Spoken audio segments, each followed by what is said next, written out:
Nag-Japan ako hanggang 1994. Okay, 4 years. Pagkatapos, 1998, Abu Dhabi. Ayan, mga kwento lang. Kamusta ang buhay niyo doon sa ibang bansa? Okay, unang-una, syempre, a-adjust ka sa culture nila. Galing talaga ni Mami po, iyo. Kung pumunta doon, adjust ka talaga. Tama po. Aralan mo yung mga do's and don'ts, mga ganyan. Yes. Especially sa Japan, masyado silang mga What are the... sa work ethic, kailangan. Mama, what are the do's and don'ts you're talking about? You know what I'm talking about?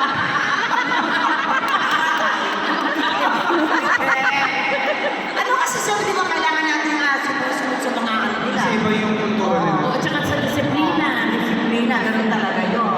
Diba? Ganun talaga. Tsaka yung sa oras ng trabaho, hindi ka pwede nga masyadong aesthetics, ganyan. Mahilig sila sa oras. And when it comes to cleanliness, sobra talaga malinis talaga. Bye, talaga. Pero nakasanayan nila nadala ninyo hanggang ngayon. Yung ganun disiplina, cleanliness. Yung nga naman sa oras, parang cleanliness yan pa sa Actually, it's a tie. It's a trip. Wala! Naliligo.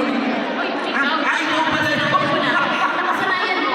Ako na survivor ni Gila Naligo. Si Mama Pangkuna. Ah, nga. Kaya naman sa'yo. Nga nga si Hani, oh.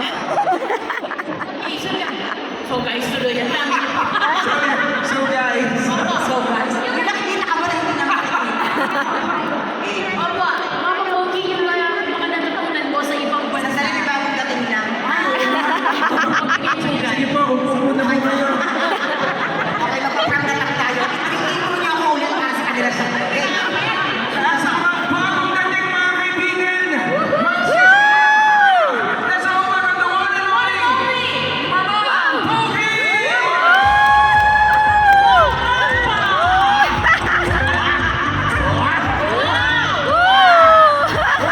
Ganun po yung nangyari kanina. Hindi lang po sa mga bagong dating, maraming salamat po. Pag may bagong dating na Huwag na kami makain tayo dito. Panoorin niyo sa replay. Tama po, yung mga live stream natin. Yung po kadalasan mga misconception o yung mga maling na isip po ng mga Pilipino kapag nagtrabaho po sa ibang bansa. Ano po yun? Paano niyo po yun may itatama?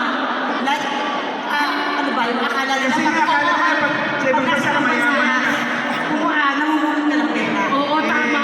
No? Akala nila pag nasa ibang bansa ka, konting ibon mo, pera. Hindi mo.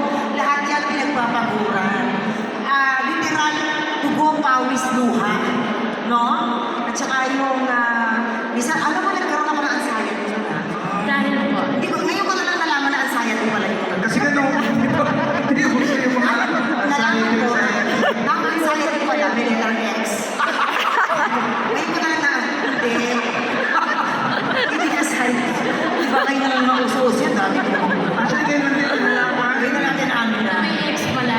Ay, mga ganun-ganun. Pero yung dapat siniseryoso natin yan. Yes. Kasi lahat po ng mga kababayan natin na nagtrabaho sa ibang bansa, nagkakaroon po talaga ng depression, anxiety. Kasi syempre, di ba, iniisip mo yung pamilya ko doon, ganyan-ganyan. Nag-aalala kayo, ano, pagka may mga kalamitan dito, di ba? Tapos wala, triple ang trabaho ko, kaya ko, parang ipapadala ka. Pero sa atin, minsan may mga kamag-anak tayo na dito, akala nila, papadala naman ako. Bale mga okay lang yan, bibigyan naman si ate, bibigyan naman si nanay. Pero dapat talagang ano natin sila, supportahan natin, hindi lagi lang tayo iingin. Tama. Tapos isipin natin yung mga pinagpagura nila, yung mga ingatan natin yung mga pinagpagura nila, huwag tayo kung gusto biyaya. What if, hindi nangyari sa kanila yun? Diba? Napandado, diba? Wala kayong naipot pa ba? Ay, mama, ang hirap doon. Yung communication doon. Diba? Eh, bigla ako nabundi, so paano ko wala ng buhay? Eh, kung ano tayo, nagtinda tayo ng kahit paano, diba? So, yun yung mga struggles na pinagdaanan. Ako, ito nga, siyempre mga kaibigan na Parang iiyak ka. magbabalik po ako magpakailan. Ikaw yan, ay, si Queen Yasmin po na to. Kaya naman, siya naman po yung kapatid ko ni Queen. Kung ano yung si Daria. Grabe, dahil po ng mga tao po, ha? Mama, siyempre alam naman natin na open book, siyempre, ang buhay ni Mama. Alam natin ang mga struggles niya, pa-personal man to, business.